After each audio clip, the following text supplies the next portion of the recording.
Hello everybody, how are you guys all doing today? So as you can see by the title in today's video, I'm going to be sharing with you guys 3 really simple and easy recipes to make while you are camping. So camping for me, I'm usually being really active, so it's very important for me to make sure I'm fueling my body with healthy foods, which is why I usually eat plant-based while I'm camping. It's also just easier for refrigeration use, so yeah, that's what's up. So we're starting off with the most important meal of the day, which is going to be breakfast. So on this particular day, we were camping in an area called Myra Falls, which is in Strathcona Provincial Park. So the first ingredient we're going to be using for our breakfast is water.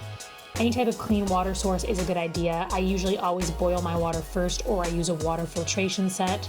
And you're also going to need some 1-minute oats, some type of fruit. I'm using apples here. Some type of sweetener. You can use maple syrup. I'm using honey in this case. Hemp hearts and pumpkin seeds are optional, but they definitely add a really nice texture in the oatmeal, so I highly recommend those. Also, some type of cinnamon is important because it really adds good flavor. And then, of course, my secret little ingredient that we don't have to tell anybody about, some chocolate, you know? Everyone's gotta have a little chocolate once a day in the morning, right? And then some coffee because I'm a coffee addict. So I'm just gonna go ahead and chop up the apple into little bite-sized pieces. And while I'm doing that, Will's actually gonna start off on the coffee. So we're just crumbling it up, putting it inside a really cool GSI commuter Java press. I highly recommend one of these if you're someone that likes coffee and camping. It's so awesome, so convenient. I love this thing. And once our water is boiled, I'm gonna add in some of our oats and just give those a stir. And they're nice, like I said, 1-minute oats, so super quick cooking time. And then I'm just gonna add in our apples. And you can use really any fruit for this. Sometimes we use dried apricots or we use strawberries. Whatever produce is on sale is usually what I will end up buying. And then I'm just gonna give those a quick stir to kind of help cook the apples so they're not just like raw apples in the oatmeal. And then I'm gonna add some of our delicious honey on top of there. And like I said, I'm gonna season it with the cinnamon, which is just such a nice warming spice in the fall time. I love cinnamon. And then we're just gonna go ahead and add our hemp hearts and our pumpkin seeds. I really enjoy eating oatmeal for breakfast because I feel like it just helps me stay full for longer. And it's just like a nice balance of breakfast. I don't know, I loved it as a kid, I love it now, and it's so easy and simple when you're camping, so oatmeal is an absolute staple for me. And then, of course, I'm just shaving some chocolate pieces in there. It's dark chocolate, it's not that bad for you, honestly. And then there you go.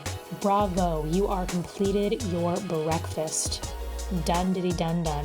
So I'm just gonna take a little bite of that, test it out for you guys. Yep, it's delicious, survey says.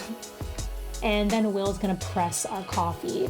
And I usually just kind of take my time with my breakfast and sit and enjoy the views and relax and just soak up that good, you know what I'm saying? If I get hungry in between breakfast and lunch, I'll usually snack on one of these Lar bars. They're really, really good and they have great ingredients, so recommend those as well. And then we're gonna start on our lunch. So for lunch, this is what you're gonna wanna do. The night before, you're gonna make yourself a nice fire. You're gonna get some tin foil and you're gonna wrap up a couple of sweet potatoes. And you're just gonna gently roast those over the fire, like I said, the day before you're planning on making this meal. So once you have those all nice and cooked, we're gonna go ahead with our ingredients. So you're gonna need some type of bread, some type of green. I'm using spinach, you can use arugula if you'd like. And then I'm gonna add some goat cheese on there, and of course our delicious roasted sweet potato. So I'm just gonna slice up the sweet potato into thin little slices, and this is so good. As you can see, it's got like a nice char on there, and it just adds such great flavor. I freaking love this sandwich. The first time I made it, I was honestly mind blown at how delicious it was. And the combination of the goat cheese mixed with it, it's just delicious. And then I'm gonna go ahead and just like season my sweet potatoes. You can use any seasoning you like. My go-to is like salt, pepper, garlic powder. Nice and easy, nice and simple. And I'm gonna go ahead and crumble the goat cheese on there.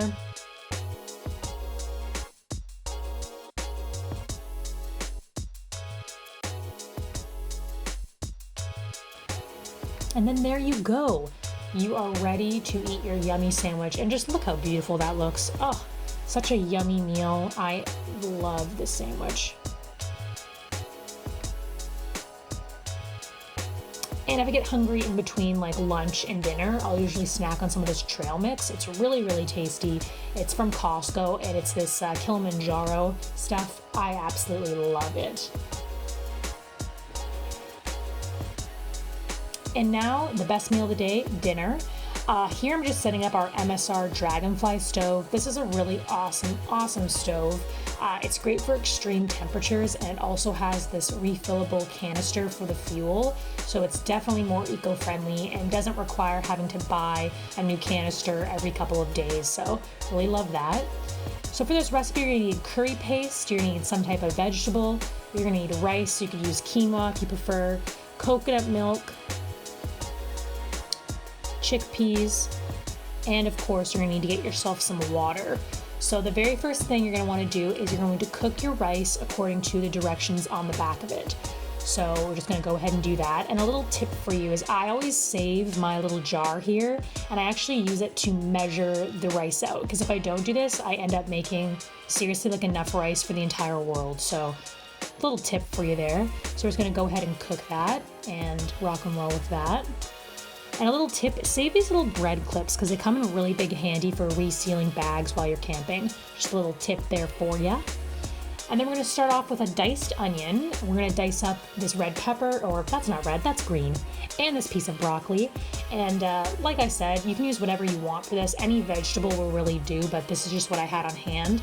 And then I'm gonna take a quick shot of whiskey. And then after that, your rice should be around cooked, and make sure you are careful and don't burn your fingerprints like my boyfriend just did. Stay safe, kids.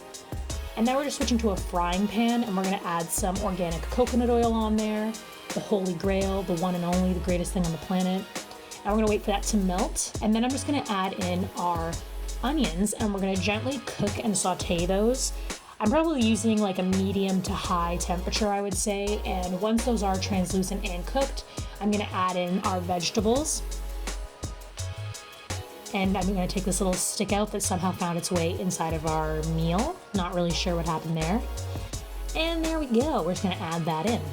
So also important to mention, I do this and I never cook the vegetables all the way. I would say I probably cook them to be about 75% cooked, and you'll see why in a minute. But yeah, just make sure you don't totally cook them. Once you feel like they're ready, I'm just gonna, take them off the heat, put them to the side somewhere, and we're gonna start working on our actual curry sauce.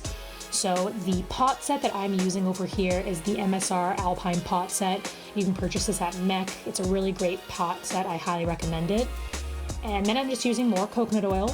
You can use any oil you'd like if you want. Honestly, it doesn't matter too much, but the coconut oil really just is a great oil to use anyway, and it also adds great flavor to the curry. So we're just gonna melt all that oil, and then we're going to add in some of our coconut milk. If you didn't have coconut milk, you could use something else, I don't know, water, but get the coconut milk. Get the coconut milk. It's delicious. And there we go, that's all ready. And I'm just gonna gently cook those together, and then I'm gonna work on the curry paste. So the curry paste that I'm using here is actually pretty spicy, I'm not gonna lie. So I don't add like a whole bunch, but I definitely add a decent amount because, I like spicy stuff. But obviously, if you were somebody that didn't enjoy spice, you could just add less spicy paste, or you could just purchase a different type of curry paste with less spice in it. So I'm just adding like 3 tablespoons, I would say, about of the paste. Just plopping those in there. And it's important to make sure the coconut oil at this point is hot, because you're gonna wanna quickly mix in the coconut paste with the coconut milk. And there we go. If you had a whisk, that would obviously work a lot better, but in this case I don't. So I'm just gonna squish it all and stir it really quickly so that it is well combined. And then I'm adding in some more honey. This really helps to balance out the hotness of the curry paste.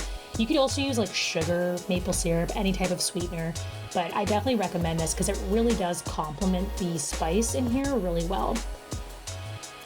And then I'm just gonna stir all that together and make it all one cohesive sauce. And then I'm gonna add in our partially cooked vegetables. Just plopping those in there, making sure not to leave any behind in the pot.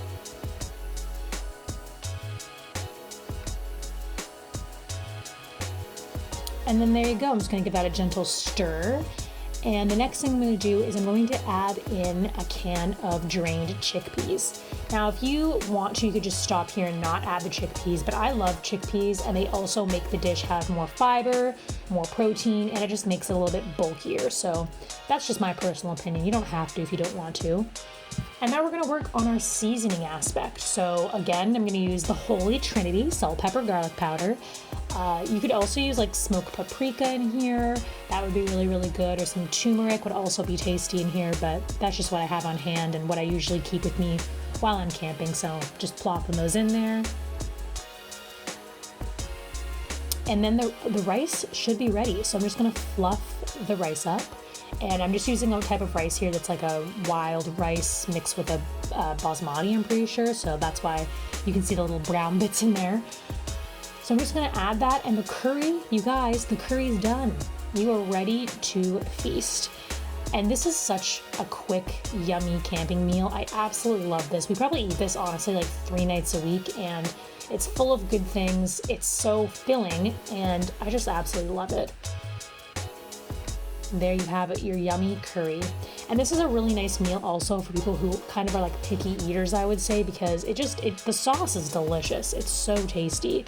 And my boyfriend William also really enjoys making this and eating it. So thank you, Will, for helping me and being my little sous chef. And I'm telling you, this stuff is bomb.com. And usually after dinner, I like to make myself like a nice tea, whatever I kind of have on hand, just to help like my stomach before I go to sleep.